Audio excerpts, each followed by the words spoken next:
Preface: the silence before understanding. There are moments in life when the air itself feels heavy, not because of the weather, but because of the weight of our own thoughts.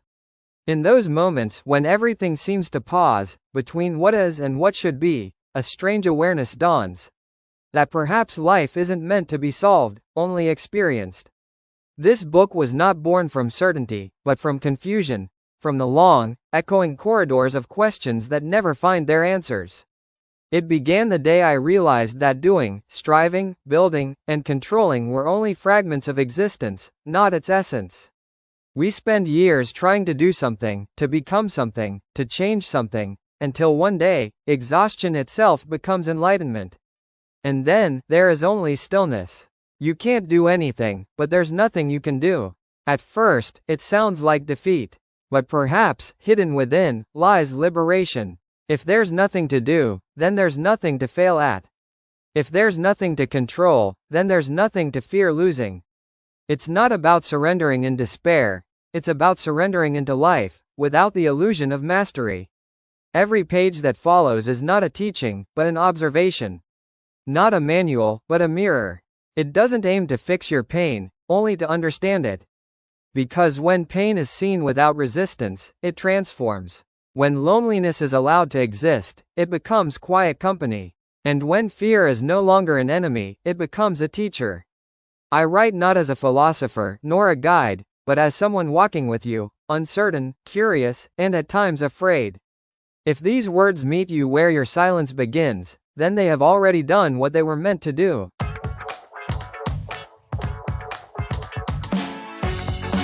The weight of existence. Existence begins not with birth, but with awareness.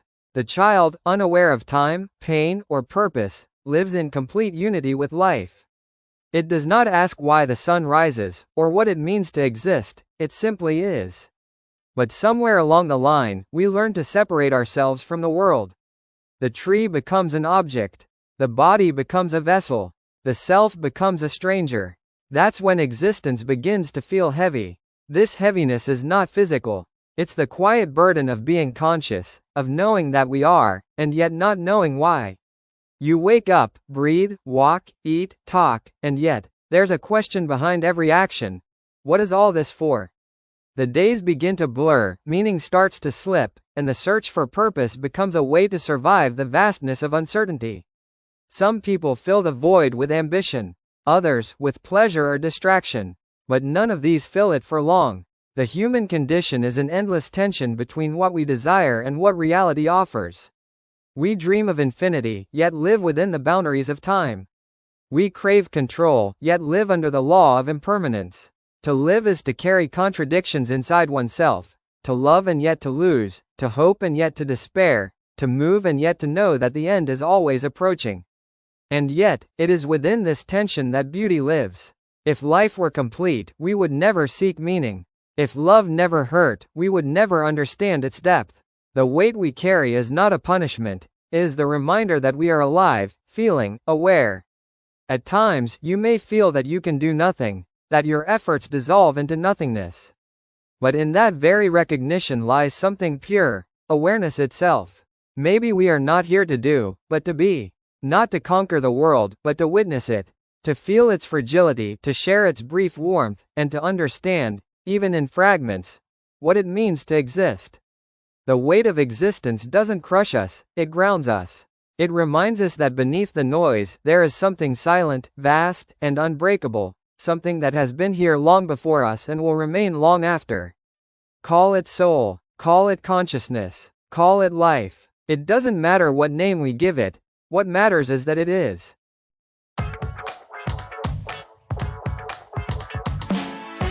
The meaningless pursuit of meaning.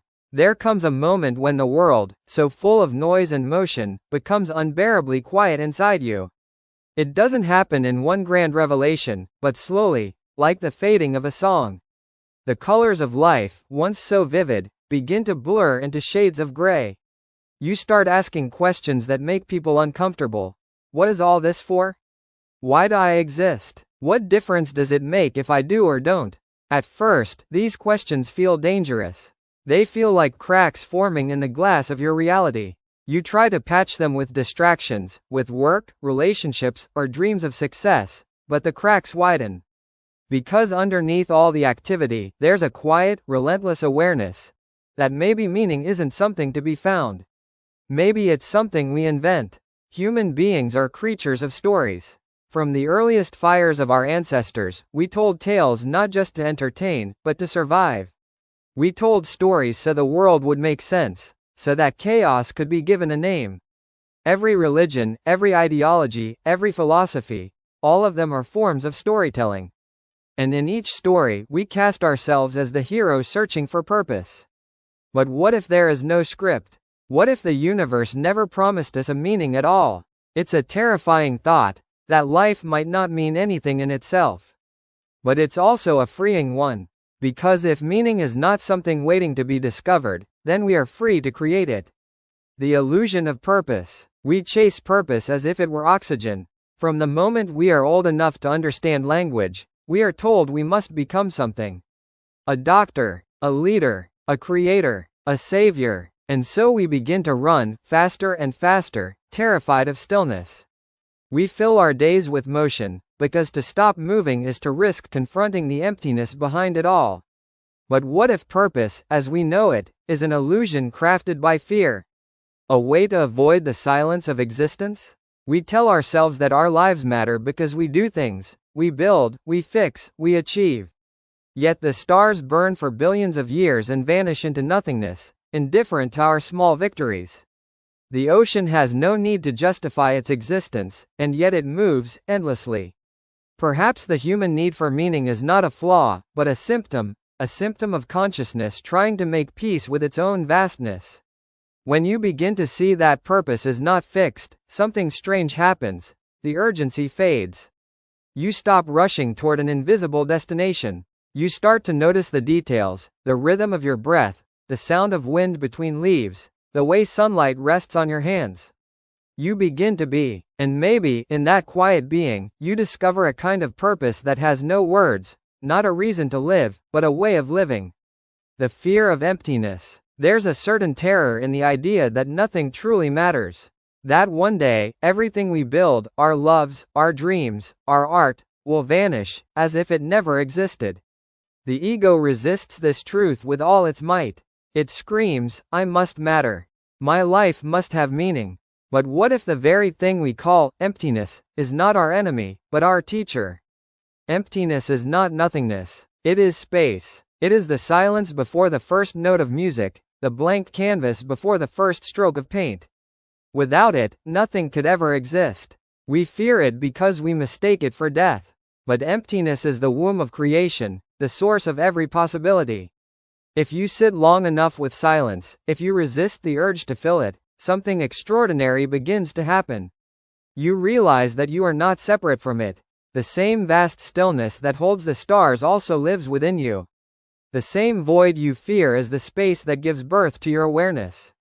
To understand emptiness is to understand freedom. When you no longer need life to mean something, you can finally live it fully.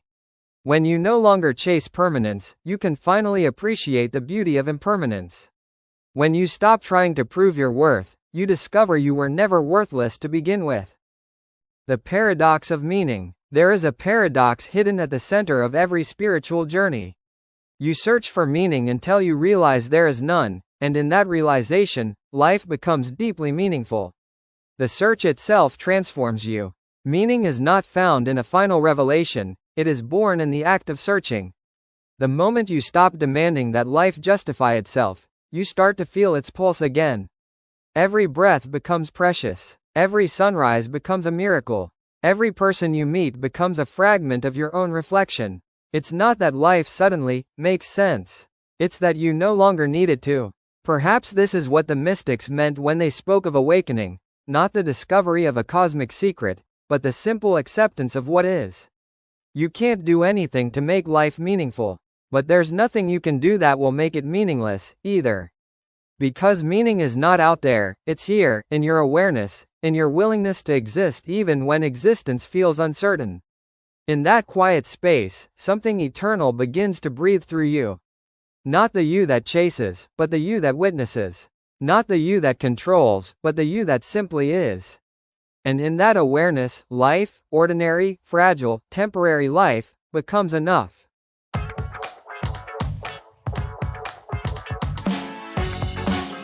Stillness in the storm. The wind was fierce that evening.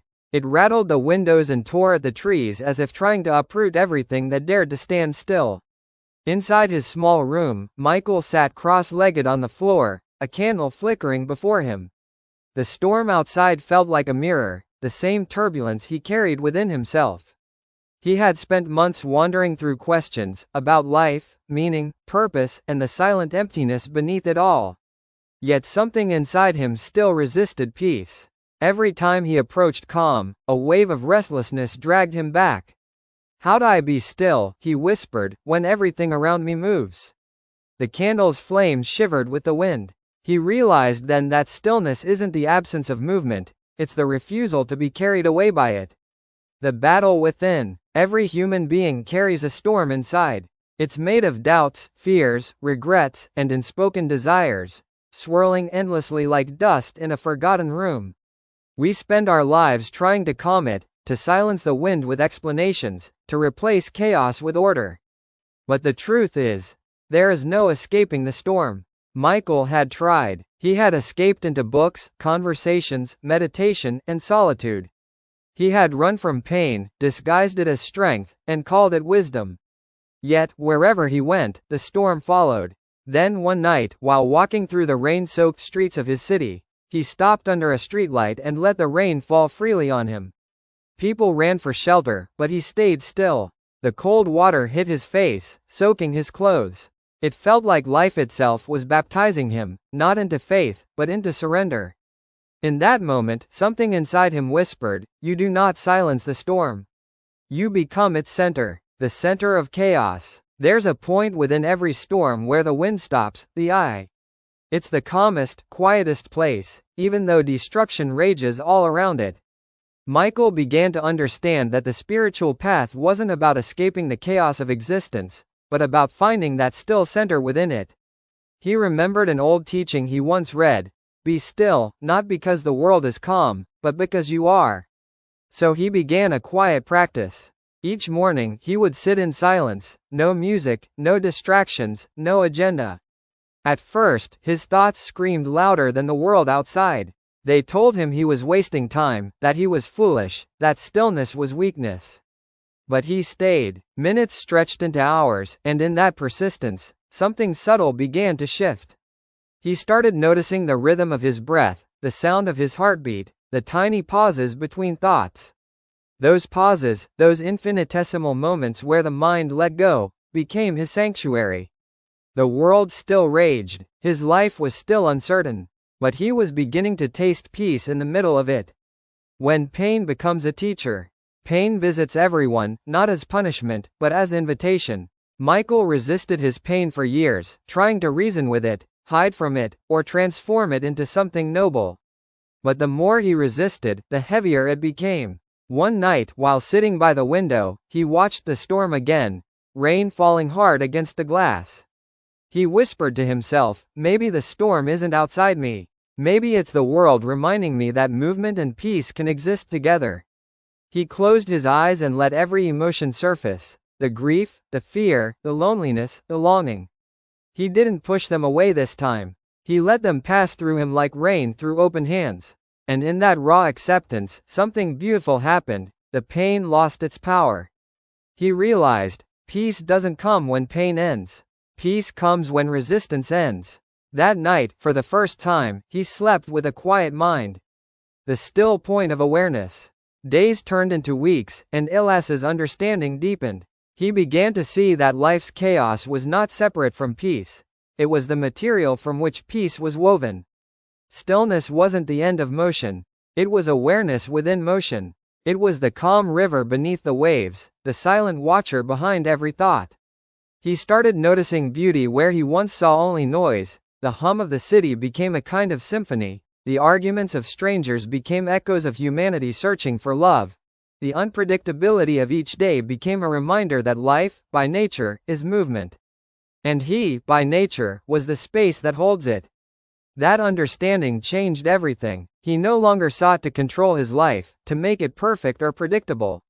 Instead, he began to listen, deeply, quietly, to what life was saying beneath the noise. In that listening, he felt closer to something divine, not a god outside him, but a vastness within him that had no name, no form, only presence. Becoming the calm. The storm eventually passed, as all storms do. But Michael didn't celebrate its ending. He had learned too much from its presence. He now knew that storms would return, in different forms, at unexpected times. Loss, fear, uncertainty, they were all part of the same dance. But now, he was no longer afraid of them, because he had found the quiet space within himself that no storm could touch. When people asked him how he stayed calm, he would simply smile and say, "I stopped trying to fight the wind." And that was the secret, not control, but acceptance. Not escape, but surrender. Stillness was never about silence, it was about trust. Trust that even when everything falls apart, there is a space inside you that remains untouched. The place where your soul breathes, quietly, eternally. At dawn one morning, he stood outside and watched the horizon turn to gold. The storm had washed the world clean. He whispered to himself, "There is peace even in movement. There is silence even in sound. There is light even in the storm." And for the first time in his life, he didn't just understand those words, he felt them.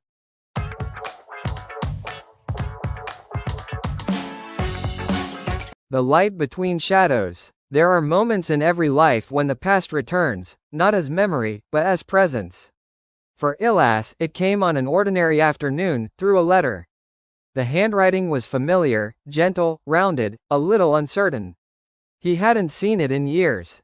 He sat with it for a long time before opening it. His heart, usually calm, felt heavy again. Inside, a few simple lines. "I hope you're well. I don't know if you can forgive me. But I've learned that silence is a cruel prison, and I'm tired of living in it." It was from the person he once loved, the one who had left without explanation, years ago. He folded the paper back, stared at the candle on his desk, and let out a long breath. The storm, it seemed, had returned, but this time, it wasn't made of wind. It was made of memory. The return of the past. Forgiveness. He had written about it, spoken about it, even meditated on it. But now it wasn't a word, it was a test. He realized how easy it is to preach peace when the wound is old and numb, but how difficult when it begins to bleed again. His mind replayed every moment of betrayal, every unanswered question, every word that should have been said but never was. He wanted to believe he had moved on, but the truth was, part of him had stayed behind, trapped in that moment of loss. The human heart is strange, he thought. It carries memories like stones, heavy and cold, and calls it strength. That night, he went for a walk. The city was quiet, the kind of silence that follows after rain. He found himself standing before an old bridge where they used to meet. The light from the lamppost reflected on the river, and for a moment, it looked as if the water itself carried a faint glow, as if light could exist even in what flows away. He whispered, "Maybe forgiveness isn't something I give. Maybe it's something I become." The mirror of the heart. When Ilyas returned home, he lit a candle and sat before the mirror. He hadn't really looked at himself in years. He studied the lines around his eyes, the slight weariness in his expression. But beneath it all, he saw something new, a softness. He understood now that forgiveness was not about forgetting what happened. It was about remembering it without hatred. To forgive did not mean to erase the past, but to free oneself from being imprisoned by it. He wrote in his journal, "Every wound holds two possibilities, to close me, or to open me." And then, forgiveness is the art of choosing openness. He realized that forgiving another was impossible until one learned to forgive oneself. For being human, for failing, for feeling too deeply, for holding on too long. The fragility of light. Days passed. Ilyas didn't respond to the letter right away. He spent his time in quiet reflection, walking through the city, sitting by the river, speaking to no one. One afternoon, he stopped by a small chapel, not out of faith, but curiosity. The doors were open, and the light from a stained glass window painted colors across the floor. He sat in the back pew and listened to the silence. An old monk sweeping the floor noticed him and smiled. You look like a man with heavy thoughts, the monk said. Ilas nodded. I'm trying to forgive someone. The monk leaned on his broom. Then you are not alone. Every soul here is learning the same lesson. He gestured toward the light spilling through the glass. You see that? The colors are only born because the light passes through something broken. Ilas stared at the fractured glass, and a deep stillness came over him. So maybe the heart, too, he whispered, must break for light to enter. The letter of forgiveness. That night, he wrote back. Not to reopen old wounds, not to seek closure, but simply to let go. His letter was brief, honest, and kind. I have carried anger and silence for too long. But I have learned that peace is not found in holding on, but in letting go. I forgive you, not because I've forgotten, but because I wish to live free. He sealed the envelope and placed it by the window. The moonlight touched it, as if blessing the act itself. And for the first time, Ilas felt something shift deep inside him. The release of years of quiet tension. Forgiveness was not dramatic. It didn't feel like victory. It felt like breathing. The light between shadows. Weeks later, he visited the same bridge again. The river flowed endlessly beneath him, carrying everything away, leaves, debris, reflections. He thought of how the river never resists. It receives everything, light, shadow, dirt, and sky, and still keeps flowing.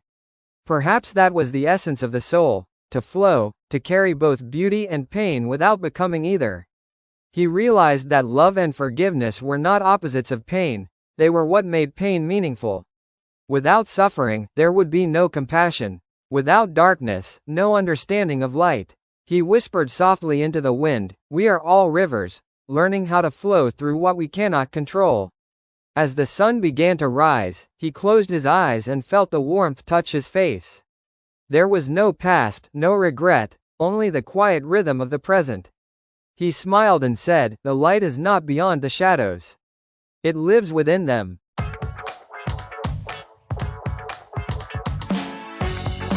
The last dawn. The world was quiet that morning. The kind of silence that feels older than sound, as if the earth itself were holding its breath. Michael woke before sunrise. For the first time in months, there was no storm inside him. He stepped outside and walked barefoot across the dew-covered grass. The sky was a soft gray, and the air carried the scent of rain and soil, the smell of something beginning again. He had spent his whole life seeking love, forgiveness, meaning, truth. Now, standing under the fading stars, he realized he no longer needed to seek. He had found something simpler, quieter, acceptance. Not the kind that gives answers, but the kind that stops demanding them.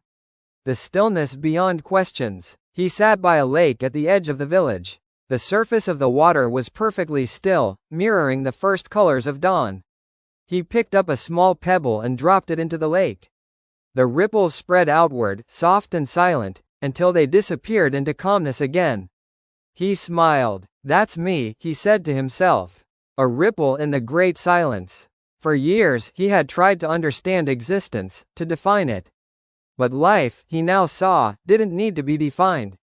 It only needed to be lived. He thought of all the things he had feared: loss, loneliness, failure, death. Each one had taught him something sacred. Fear had taught him humility. Pain had taught him depth. Loneliness had taught him connection. And death, the idea of it, had taught him to see. He whispered, to live without knowing is not weakness. It is freedom. The meeting with the elder.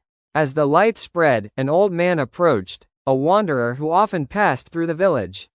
He carried no possessions but a walking stick and a faint smile.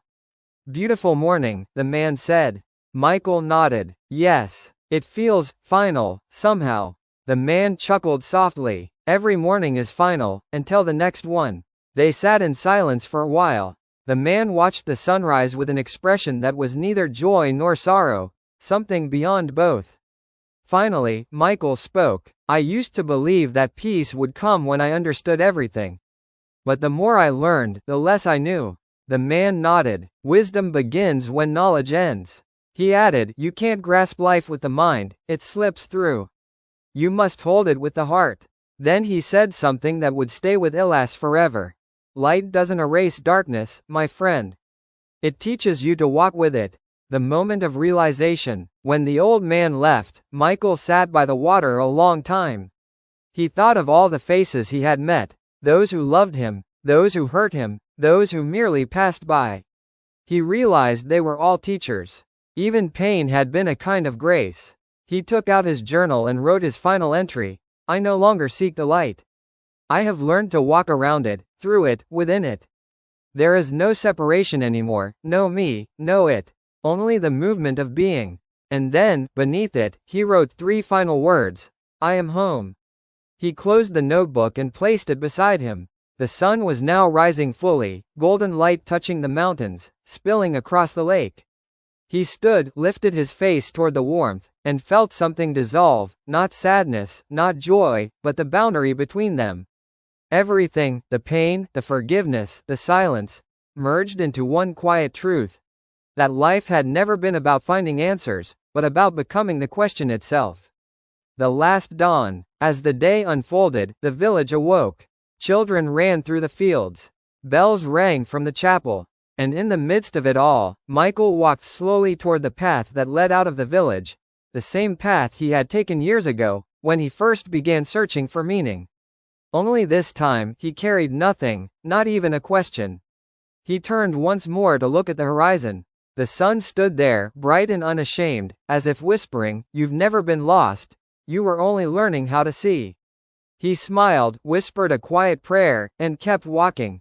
Not toward light, not away from it, but around it. And as he walked, it seemed that the whole world was walking with him, every face, every voice, every silence he had ever known. The journey, it turned out, had never been about reaching the light. It had always been about realizing that it was already within. That's all folks, and thank you for your good attention, and I'm going to see you